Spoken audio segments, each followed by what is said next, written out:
Hello friends, hi, welcome back to our channel. ಹೇಗಿದ್ದೀರಾ ಎಲ್ಲರಿಗೂ? I hope ಎಲ್ಲರೂ ತುಂಬ ಚೆನ್ನಾಗಿದ್ದೀರಾ ಅಂದ್ಕೊಳ್ತೀನಿ. ಸೊ ಇವತ್ತು ಫಸ್ಟ್ ಡೇ ನವರಾತ್ರಿ ಹಬ್ಬ. ನಿಮ್ಮೆಲ್ಲರಿಗೂ ನವರಾತ್ರಿ ಹಬ್ಬದ ಶುಭಾಶಯಗಳು. ಬೆಳಗ್ಗೆ ಪೂಜೆ ಮಾಡೋದಕ್ಕಾಗಿಲ್ಲ, ಸೊ ಅದಕ್ಕೆ ಸಂಜೆ ಪೂಜೆ ಮಾಡೋದಕ್ಕೆ ಎಲ್ಲ ರೆಡಿ ಮಾಡ್ಕೊಳ್ತಾ ಇದ್ದೀನಿ. ದೇವ್ರ ಪಾತ್ರೆ ಎಲ್ಲ ವಾಶ್ ಮಾಡಬೇಕು. ಸೊ ಇವತ್ತು ಸ್ವಲ್ಪ ಜಾಸ್ತಿನೇ ಕೆಲಸ ಇದೆ ಫ್ರೆಂಡ್ಸ್. ಈಗ ಸ್ವಲ್ಪ ಕೆಲಸ ಮುಗಿಸಿದ್ದೀನಿ, ಇನ್ನು ಉಳಿದಿದ್ದ ಕೆಲಸನ ಮಾಡಬೇಕು. ಸೊ ಹಾಗೆ ಬ್ಲಾಗ್ ಸ್ಟಾರ್ಟ್ ಮಾಡೋಣ ಅಂತೇಳಿ ಮಾಡಿದೆ. ನಮ್ಮ ಪುಟಾಣಿಗಳು ಸ್ಕೂಲ್ಗೆ ಹೋಗಿದ್ದಾರೆ. ಅವ್ರಿಗೆ ಆಫ್ ಡೇ 1 o'clockಗೆಲ್ಲ ಬಂದುಬಿಡ್ತಾರೆ. ಫ್ರೆಂಡ್ಸ್, ನನ್ನ ವಿಡಿಯೋಸ್ ಇಷ್ಟ ಆದರೆ ದಯವಿಟ್ಟು ಸಬ್ಸ್ಕ್ರೈಬ್ ಮಾಡಿಕೊಂಡು ಸಪೋರ್ಟ್ ಮಾಡಿ ಫ್ರೆಂಡ್ಸ್ ನನ್ನ ಚಾನಲ್ಗೆ. ಆ್ಯಂಡ್ ತುಂಬ ಜನ ನೋಡ್ತಾ ಇದ್ದೀರಾ ವಿಡಿಯೋಸ್, ಆದರೆ ಸಬ್ಸ್ಕ್ರೈಬ್ ಮಾಡ್ಕೊಳ್ತಾ ಇಲ್ಲ. ಸೊ ಪ್ಲೀಸ್ ಸಪೋರ್ಟ್ ಮಾಡಿ ಫ್ರೆಂಡ್ಸ್, ಸಬ್ಸ್ಕ್ರೈಬ್ ಮಾಡ್ಕೊಳ್ಳಿ. ಪಕ್ಕದಲ್ಲಿ ಬೆಲ್ ಐಕಾನ್ ಇರುತ್ತೆ, ಸೊ ಅದನ್ನು ಕ್ಲಿಕ್ ಮಾಡೋದು ಮರಿಬೇಡಿ.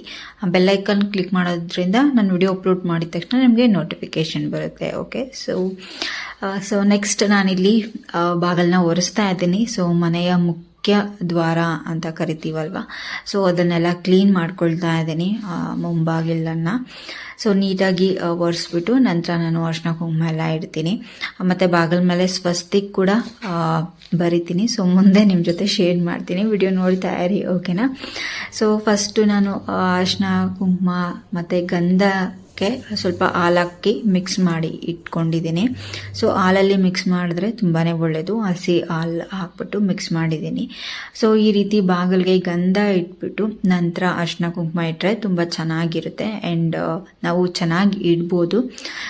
ಸ್ವಲ್ಪ ನಿಧಾನ ನಾನು ಅರಿಶಿನ ಕುಂಕುಮ ಇಡೋದು, ಯಾಕಂದರೆ ನನಗೆ ಪರ್ಫೆಕ್ಟಾಗಿ ಇಡಬೇಕು ಅಂತ ಇರುತ್ತೆ. ಸೊ ಅದಕ್ಕೆ ಸ್ವಲ್ಪ ನಿಧಾನ ಆದ್ರೂ ನಾನು ಪೇಷನ್ಸಿಂದ ಇಡ್ತೀನಿ. ಸೊ ಅಂದರೆ ಅದು ಸ್ವಲ್ಪ ನೀಟಾಗಿ ಚೆನ್ನಾಗಿ ಕಾಣಿಸ್ಬೇಕಲ್ವಾ. ಸೊ ಅದಕ್ಕೆ ನಾನು ಏನೇ ಕೆಲಸ ಮಾಡಿದ್ರು ಅದನ್ನು ಪರ್ಫೆಕ್ಟಾಗಿ ಮಾಡಬೇಕು ಅಂತ ನಾನು ಟೈಮ್ ತಗೊಂಡು ನೀಟಾಗಿ ಮಾಡ್ತೀನಿ. ಸೊ ಈಗ ನೋಡ್ಬೋದು ಅರಿಶಿನ ಇಡ್ತಾ ಇದ್ದೀನಿ. ಜಸ್ಟ್ ಒಂದು ಬೆರಳಲ್ಲಿ ಎತ್ಕೊಂಡು ಅರಿಶಿನ ಅದ್ರ ಮೇಲೆ ಸ್ಮೂತಾಗಿ ಮೇಲಕ್ಕೆ ಎಳಿಬೇಕು. ಸೊ ಆಗ ಪರ್ಫೆಕ್ಟಾಗಿ ಬರುತ್ತೆ. ತುಂಬಾ ಫೋರ್ಸಾಗಿ ಎಳೆದಾಗ ಅದು ನೀಟಾಗಿ ಬರಲ್ಲ, ಓಕೆನಾ? ಸ್ಮೂತಾಗಿ ಎಳಿಬೇಕು. ಆ್ಯಂಡ್ ಬಾಗಿಲಿಗೆ ನೀವು ರೋಸ್ ವಾಟರ್ ಇರುತ್ತಲ್ವ, ಸೊ ಅದನ್ನು ಹಾಕ್ಬಿಟ್ಟು ಒರೆಸ್ಕೊಳ್ಬೋದು, ತುಂಬ ಚೆನ್ನಾಗಿರುತ್ತೆ, ನೀಟಾಗಿ ಕ್ಲೀನ್ ಆಗುತ್ತೆ. ಮತ್ತು ಲಕ್ಷ್ಮೀ ದೇವಿ ನೆಲೆಸಿರ್ತಾರೆ ಬಾಗಿಲಲ್ಲಿ. ಸೊ ಲಕ್ಷ್ಮೀ ದೇವಿಗೆ ಸುಗಂಧ ದ್ರವ್ಯಗಳು ಅಂತಂದರೆ ತುಂಬಾ ಇಷ್ಟ. ಸೊ ಹಾಗಾಗಿ ರೋಸ್ ವಾಟರ್ ಹಾಕ್ಬಿಟ್ಟು ನೀಟಾಗಿ ಒರೆಸ್ಕೊಂಡ್ರೆ ಇನ್ನೂ ಚೆನ್ನಾಗಿರುತ್ತೆ. ಮನೆಯಲ್ಲಿ ಖಾಲಿ ಆಗಿತ್ತು, ಸೊ ಅದಕ್ಕೆ ನಾನು ನಿಮಗೆ ತೋರ್ಸೋಕ್ಕಾಗಿಲ್ಲ. ಸೊ ನೀವು ಬಾಗಿಲು ಒರೆಸ್ಬೇಕಾದ್ರೆ ಸ್ವಲ್ಪ ರೋಸ್ ವಾಟರ್ ಹಾಕ್ಕೊಂಡು ನೀಟಾಗಿ ಒರೆಸ್ಕೊಳ್ಳಿ, ಓಕೆ? ಆ್ಯಂಡ್ ನಾವು ಎಷ್ಟು ನೀಟಾಗಿ ಇಟ್ಕೊಂಡಿರ್ತೀವೋ ನಮ್ಮ ಬಾಗಿಲನ್ನು, ಸೊ ಅಷ್ಟು ಚೆನ್ನಾಗಿ ಲಕ್ಷ್ಮೀ ದೇವಿ ಅಟ್ರಾಕ್ಟ್ ಆಗ್ತಾಳೆ. ನಮ್ಮ ಮನೇಲಿ ನೆಲೆಸಿರ್ತಾರೆ ಲಕ್ಷ್ಮೀ ದೇವಿ. ಸೊ ಇದು ಒಂದು ಟಿಪ್ ನನ್ನ ಕಡೆಯಿಂದ. ಸೊ ಆದಷ್ಟು ನೀಟಾಗಿ ಬಾಗಿಲನ್ನ ಇಟ್ಕೊಳ್ಳಿ. ಸೊ ಮನೆಯ ಎಂಟ್ರೆನ್ಸ್ ಬಾಗಿಲು ಏನಂತೀವಿ, ಸೊ ಅದನ್ನು ಆದಷ್ಟು ನೀಟಾಗಿ ಇಟ್ಕೊಳ್ಳಿ. ಮತ್ತು ಯಾವುದೇ ಕಾರಣಕ್ಕೂ ಚಪ್ಪಲಿನ ಮನೆ ಬಾಗಿಲ ಮುಂದ್ಗಡೆ ಬಿಡೋದೆಲ್ಲ ಮಾಡೋದಕ್ಕೆ ಹೋಗಬೇಡಿ, ಓಕೆ? ಸೊ ಲಕ್ಷ್ಮಿ ಇರ್ತಾರೆ ಬಾಗಿಲಲ್ಲಿ, ಸೊ ಅದಕ್ಕೆ ಬಾಗಿಲಲ್ಲಿ ಯಾವುದೇ ಕಾರಣಕ್ಕೂ ಚಪ್ಪಲಿ ಎಲ್ಲ ಬಿಡೋದಕ್ಕೆ ಹೋಗಬೇಡಿ ಬಾಗಿಲ ಮುಂದೆ. ಸೊ ಇಲ್ಲಿ ನಾನು ತುಳಸಿ ಗಿಡದಕ್ಕೆ ಅರಿಶಿನ ಕುಂಕುಮ ಎಲ್ಲ ಇಟ್ಟಿದ್ದಾಯಿತು. ಮತ್ತು ತುಳಸಿ ಗಿಡಕ್ಕೆ 9 ಎಲೆಗಳಿಗೆ ಅರಿಶಿನ ಕುಂಕುಮ ಇಟ್ಟರೆ ತುಂಬಾ ಒಳ್ಳೆಯದು. ಸೊ ನೋಡ್ಬೋದು, ನಾನು ತುಳಸಿ ಎಲೆಗಳಿಗೆ ಅಂದರೆ 9 ಎಲೆಗಳಿಗೆ ಅರಿಶಿನ ಕುಂಕುಮನ ಇಟ್ಟಿದ್ದೀನಿ. ಸೊ ನೀವು ಅಷ್ಟೇ ಮಿಸ್ ಮಾಡದೆ 1-2 ಎಲೆಗೆ ಇಟ್ಬಿಟ್ಟು ಸುಮ್ಮನೆ ಆಗಿಬಿಡದೆ 9 ಎಲೆಗೆ ನೀವು ಅರಿಶಿನ ಕುಂಕುಮವನ್ನು ಇಡಿ. ಮತ್ತು ಭಾನುವಾರ ಟೈಮಲ್ಲಿ ತುಳಸಿ ಗಿಡಕ್ಕೆ ನೀರನ್ನು ಹಾಕಬೇಡಿ, ಓಕೆ? ಸೊ ತುಳಸಿ ಮಾತೆ ವ್ರತ ಮಾಡ್ತಾ ಇರ್ತಾರೆ, ಹಾಗಾಗಿ ವ್ರತ ಭಂಗ ಆಗೋಗುತ್ತೆ. ತುಳಸಿ ಗಿಡದಕ್ಕೆ ನೀರು ಹಾಕ್ಬೇಡಿ ಭಾನುವಾರ ಟೈಮಲ್ಲಿ. ಆ್ಯಂಡ್ ನಾನು ದೇವ್ರ ಮನೆ ಕ್ಲೀನ್ ಮಾಡ್ತಾ ಇದ್ದೀನಿ ಈಗ. ಸೊ ಕ್ಲೀನಿಂಗ್ ಲಿಕ್ವಿಡ್ ಬರುತ್ತಲ್ವ ಅದನ್ನು ಯೂಸ್ ಮಾಡಿಕೊಂಡು ಆ್ಯಂಡ್ ನೀಟಾಗಿ ಕ್ಲೀನ್ ಆಗುತ್ತೆ. ಸೊ ಟಿಶ್ಯೂ ಪೇಪರಲ್ಲೇ ನಾನು ಕ್ಲೀನ್ ಮಾಡೋದು ದೇವ್ರ ಮನೆ. ಆ್ಯಂಡ್ ದೇವ್ರ ಪಾತ್ರೆ ಎಲ್ಲ ತೊಳೆಯೋದಕ್ಕೆ ಸಿಂಕಲ್ಲಿ ಹಾಕಿಟ್ಟಿದ್ದೀನಿ. ಸೊ ನೋಡ್ಬೋದು ಎಷ್ಟು ಕ್ಲೀನಾಗಿ ಆಗಿದೆ ಅಂತ. ಮತ್ತು ಆ ಗೋಡೆ ಎಲ್ಲ ನೀಟಾಗಿ ಒರೆಸ್ತಾ ಇದ್ದೀನಿ.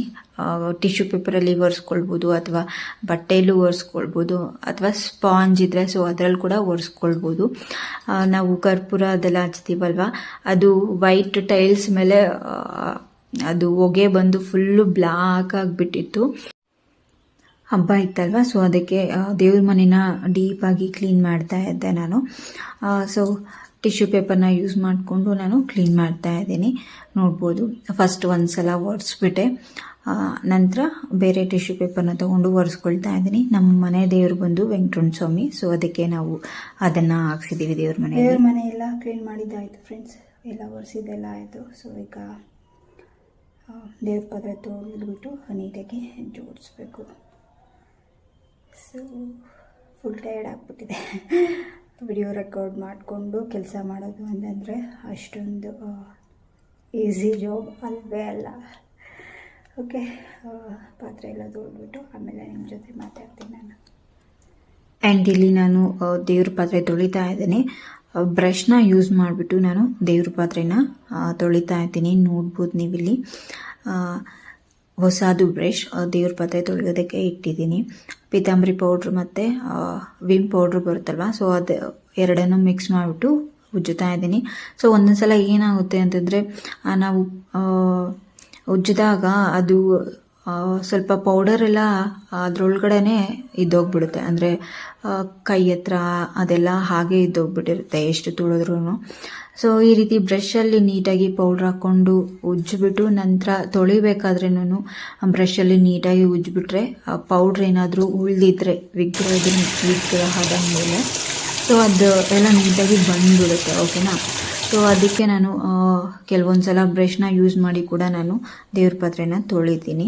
ಸೊ ನೋಡ್ಬೋದು ತೊಳೆದಿದ್ದೆಲ್ಲ ಆಯಿತು. ಸೊ ಈಗ ಒಂದು ಒಣಗಿದ ಬಟ್ಟೆನ ತೊಗೊಂಡ್ಬಿಟ್ಟು ನೀಟಾಗಿ ಒರೆಸ್ತಾ ಇದ್ದೀನಿ. ಸೊ ತೊಳೆದಿದ ತಕ್ಷಣ ಒರೆಸ್ಬೇಕು ದೇವ್ರ ಪಾತ್ರೆ, ಇಲ್ಲ ಅಂತಂದರೆ ನಾವು ತೊಳೆದಿರ್ತೀವಲ್ವ ನೀರು ಅದ್ರ ಮೇಲೆ ಇರುತ್ತಲ್ವ ಪಾತ್ರೆಗಳ ಮೇಲೆ, ಸೊ ಅದು ಏನು ಮಾರ್ಕ್ಸ್ ಆಗಿಬಿಡುತ್ತೆ. ಓಕೆನಾ. ಸೊ ಡಾಟ್ಸ್ ನೀರಿನ ಮಾರ್ಕ್ಸು ಅದು ಕಲೆಗಳ ಹಾಗೆ ಇದ್ಬಿಡುತ್ತೆ. ಸೊ ಅದಕ್ಕೆ ದೇವ್ರ ಪಾತ್ರೆ ತೊಳೆದಿದ ತಕ್ಷಣ ಮರೀದೆ ನೀವು ಒರೆಸಿ ಹಿಡಿ. ನಂತರ ನೀವು ಬೇಕಾದರೆ ಅರಿಶಿನ ಕುಂಕುಮ ಎಲ್ಲ ಲೈಟಾಗಿ ಇಟ್ಕೊಳ್ಬೋದು. ಓಕೆ. ಸೊ ಫಸ್ಟ್ ತೊಳೆದಿದ ತಕ್ಷಣ ಒರೆಸ್ಬಿಡ್ಬೇಕು. ಸೊ ನೀವು ಕೂಡ ಬ್ರಷ್ನ ಯೂಸ್ ಮಾಡಿಕೊಂಡು ಒಂದ್ಸಲ ತೊಳೆದು ನೋಡಿ.